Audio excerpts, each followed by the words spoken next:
Being tired on the last train home is normal. And mostly, late trains are quiet, the kind of quiet that carries stories people don't talk about. That night, a single mother sat with her son asleep on her lap, just counting the stops until home. Then the laughter started, sharp, mocking and getting closer. Four men thought no one would stop them. 2 seats away, Jasonstatham looked up, and the night stopped instead.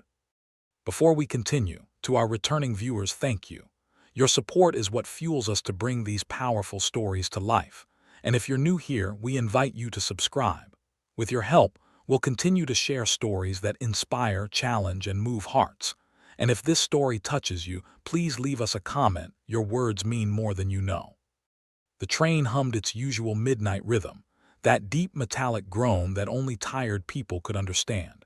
Every seat was filled with exhaustion in different clothes.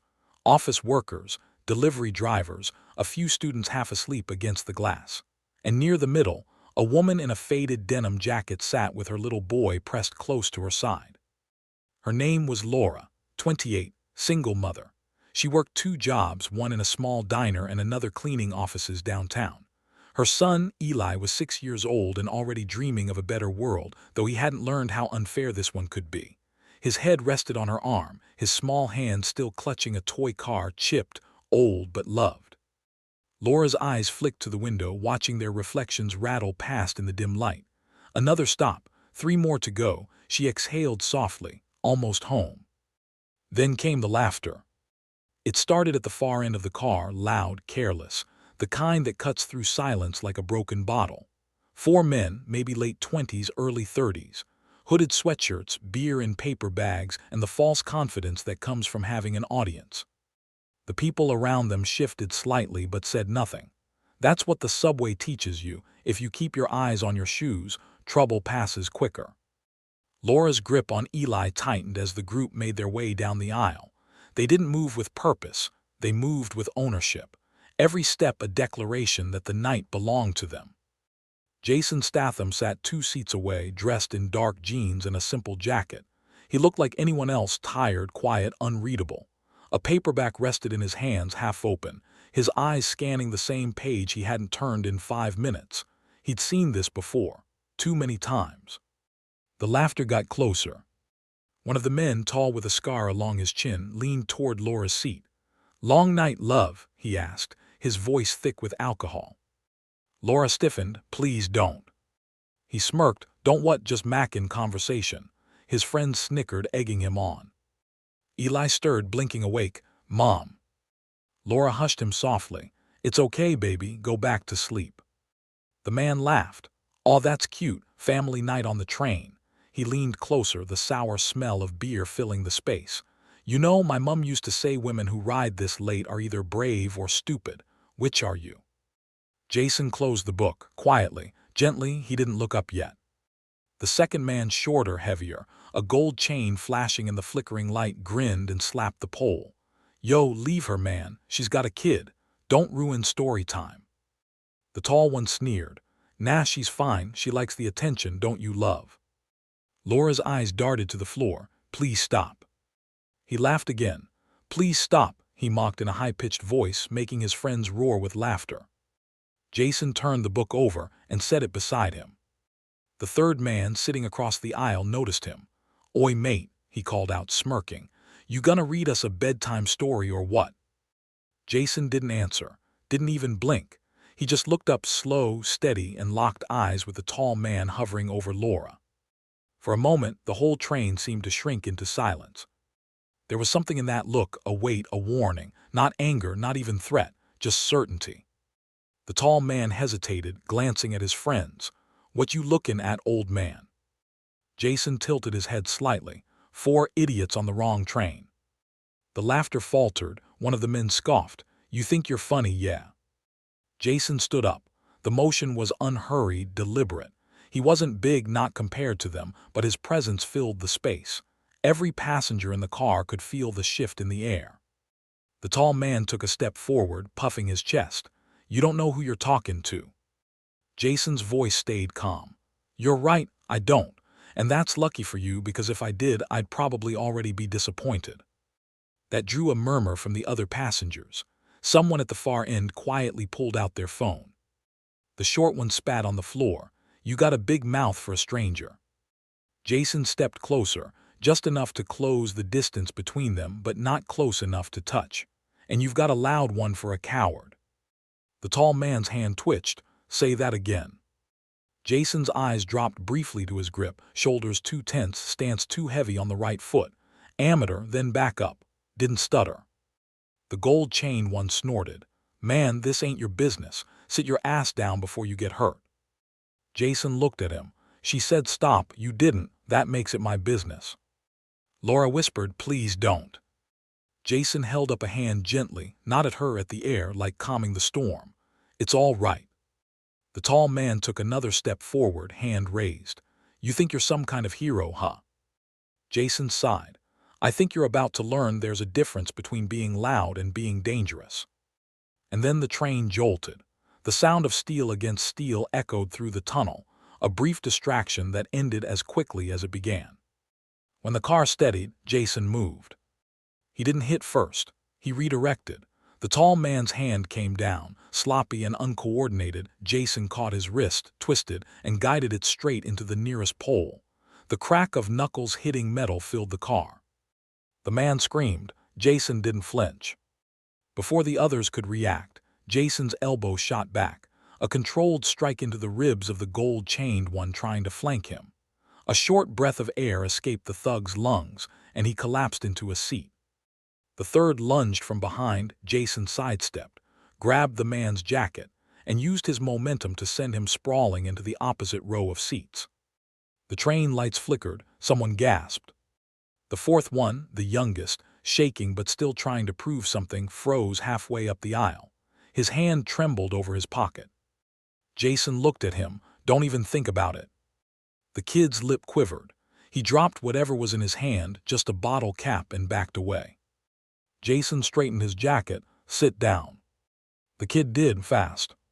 The tall man clutched his hand, swearing, "You broke my finger." Jason crouched down just enough to meet his eyes. "No," he said quietly.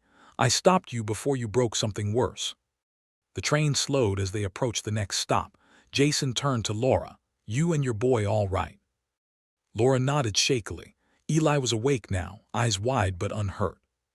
Jason smiled faintly. "Good, stay seated till I say." The doors opened. Jason grabbed the tall man by the collar and dragged him out into the station platform. His friends scrambled after him, stumbling and cursing. The other passengers stayed frozen, half in awe, half in disbelief. Out on the platform, Jason pushed the man toward the wall, firm but calm. "You got a choice. You walk away, apologize to that woman, and forget tonight, or I call the cops and let them remember it for you." The man spat blood, glaring. "You don't scare me." Jason leaned in closer. "Then you're not paying attention." He let go. The men backed away slowly, nursing bruised pride and battered egos. The youngest one mumbled, "We're sorry." Jason pointed toward the door. "Say it louder." The tall one looked at him, then at Laura, still visible through the window. "We're sorry," he muttered, his voice cracking. Jason nodded. "Good start." The train doors began to close. Jason stepped back inside, calm as ever, brushing dust from his sleeve. The passengers didn't clap. They didn't cheer. They just watched, the kind of silence that comes when people realize they've just witnessed something real. Laura looked up at him, still trembling. "Thank you." Jason shook his head. "Don't thank me, just get home safe." Eli tugged at his sleeve. "Mister." Jason knelt slightly. "Yeah." The boy smiled weakly. "You're like a superhero." Jason chuckled softly. "Nah, just a guy who doesn't like bullies." The train doors closed. The city swallowed them again, the hum of steel, the flicker of lights, the rhythm of a world that keeps moving no matter what happens inside it. Jason sat back down, picked up his book, and turned to the page he hadn't read yet. His hands were steady, his eyes calm. He didn't need applause. He didn't need thanks. He just needed the quiet again. Because men like Jasonstatham don't ride trains looking for trouble, but when trouble shows up, it never gets to finish the ride. The rest of the train ride was quiet, not the heavy silence from before. This was different. The kind that follows a storm when everyone realizes they've just witnessed something that won't happen twice. Laura sat still, her son curled up against her, his toy car tucked between them. Across the aisle, Jason looked like he hadn't moved at all. He turned the page of his book, expression calm, like nothing had happened. But Laura couldn't stop glancing his way. Not out of fear, out of disbelief. The man who had just dismantled 4 thugs in under a minute was now reading a novel about mountain climbing, of all things. The train rolled through the next 2 stops. At the third, the doors opened and Laura stood. Jason didn't look up, but he spoke quietly. "You sure this is your stop?" She blinked, startled that he'd even noticed. "Yeah, it's mine." He nodded once. "Then keep your head up when you walk off. Never let them see you scared." She smiled faintly. "I'll try." He finally met her eyes. "Don't try, do." Laura's lips parted to say something, maybe thank you again, but before she could, the train's automated voice called her stop. She squeezed her son's hand and stepped off. When she turned back through the window, Jason was gone, his seat empty. The next morning, the story was already spreading. Someone had filmed part of it, not the fight itself, but just enough to show Jason stepping off the train with the gang trailing behind, battered and speechless. The caption read, "Bald guy saves single mom from creeps on the late train." It was blurry, grainy, and viral within hours. The comments were endless. "Is that Jasonstatham? No way, dude moves like him. If that's not him, it's his twin. Whoever it is, legend." By afternoon, it had been picked up by local news. Laura watched the clip once and turned it off. She didn't care about views. She just hoped he was okay. That evening, after finishing her shift at the diner, Laura and Eli walked home the same route they always did, 2 blocks of cracked sidewalks and flickering streetlights. As they turned the corner, Eli gasped, "Mom, look." Parked outside their building was a black SUV, and leaning against it, reading a small paperback, was Jason. Laura froze. "What, how?" Jason looked up. "You dropped this." He held up a small cloth bag. Inside, Laura could see a few coins, a Metro card, and a folded grocery list. She blinked. I didn't even notice." Jason shrugged. "You left it under your seat when you got off the train." Eli's eyes lit up. "You found us again." Jason smiled slightly. "Wasn't hard. I asked the conductor where you got off," he remembered. Laura hesitated. "You didn't have to." "I know." Jason's tone was quiet, but sometimes doing nothing's worse. There was a pause, the kind that says more than words. "Do you mind if we talk for a bit?" Jason asked. "Just 5 minutes." Laura nodded slowly. "Sure." They sat on the front steps of the building, city noise fading around them. Jason looked out toward the street. "You handled yourself well last night. Most people freeze." Laura exhaled. "I didn't feel brave, I felt helpless." Jason shook his head. "Helpless is giving up. You didn't. You kept your kid calm. That's strength." She gave a small, weary smile. "You sound like someone who's seen that before." He chuckled quietly. "More times than I'd like." For a while, neither spoke. Eli played with his toy car at their feet, humming softly. The streetlights buzzed overhead. Then Laura said, "You used to be a soldier, didn't you?" Jason tilted his head. "What makes you say that?" "The way you move, the way you talk, like you're still measuring distance even when you're sitting still." Jason smiled faintly. "Yeah, once upon a time." "Did you ever get tired of fighting?" she asked softly. "Every day," he said, "but sometimes the fight finds you, and when it does, you make sure you're standing between it and someone who can't." Laura's eyes glistened. "You didn't even know me." Jason's voice softened. "Didn't need to." Eli looked up from his toy. "Are you a superhero?" Jason laughed quietly.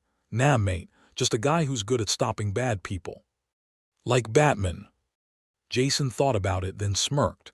"Something like that, but without the cape." Laura smiled, brushing her son's hair. "He hasn't stopped talking about you since last night." Jason nodded toward the toy car. "Looks like he's got good taste in rides." Eli grinned proudly. "It's Lightning McQueen." Jason smiled back. "Classic."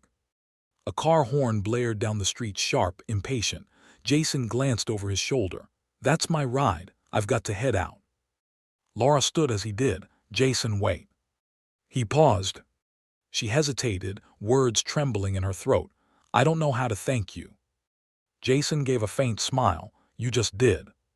He turned toward the SUV, opened the door, then stopped. By the way, he added without looking back, don't take the last train tomorrow. Take the earlier one. It's safer. Laura frowned. Why? Jason looked over his shoulder, his expression unreadable. Because I'll be on it.